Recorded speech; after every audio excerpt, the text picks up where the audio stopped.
കസാഖിസ്ഥാനിലെ ആസ്താനയിൽ നിന്നുള്ള ആശംസകൾ. ശതാബ്ദി ജൂബിലിയുടെ അവസാന ഘട്ടത്തിലെത്തിയിരിക്കുന്ന മിശിഹാനുകരണ സഭയിലെ എല്ലാ സഹോദരികൾക്കും എൻ്റെ സ്നേഹം നിറഞ്ഞ ആശംസകളും അനുമോദനങ്ങളും. ഈ ഒരു വർഷം ഒത്തിരിയേറെ കാര്യങ്ങൾ നിങ്ങൾ ചെയ്തു, ഒത്തിരിയേറെ സംരംഭങ്ങൾ നിങ്ങൾ തുടങ്ങി, ഒത്തിരിയേറെ ത്യാഗങ്ങൾ സഹിച്ചു.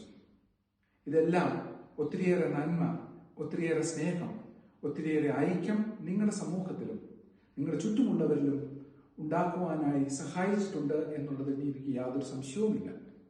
ഈ അനുഗ്രഹവും സ്നേഹവും സന്തോഷവും ദൈവത്തിന്റെ കൃപയും സ്വീകരിച്ചെടുത്ത് നിങ്ങൾ ഓരോരുത്തരെയും പ്രത്യേകം ഞാൻ അനുമോദിക്കുന്നു. നമ്മുടെ പിതാവായ മാർ ഇവാനിയോസ് പിതാവിന്റെ ആ ചൈതന്യം, ആ ത്യാഗ മനോഭാവം, ആ പ്രാർത്ഥന ജീവിത ശൈലി, അത് ഉൾക്കൊണ്ടുകൊണ്ട് നമുക്ക് ഓരോരുത്തർക്കും മുൻപോട്ട് പോകാം.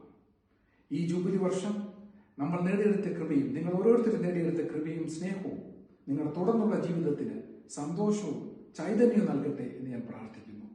നിങ്ങളുടെ വഴിയാത്രയിൽ ഒരു സഹോദരനായിട്ട് പ്രാർത്ഥന കൊണ്ടും സ്നേഹം കൊണ്ടും നിങ്ങളുടെ കൂടെ ഉണ്ടായിരിക്കുമെന്ന് ഞാൻ വാഗ്ദാനം ചെയ്യുന്നു. ഒരിക്കൽ കൂടി ബെഥനി സന്യാസിനി സമൂഹത്തിലെ എല്ലാ സിസ്റ്റേഴ്സിനും എൻ്റെ സ്നേഹം നിറഞ്ഞ ആശംസകൾ ഞാൻ അറിയിക്കുന്നു.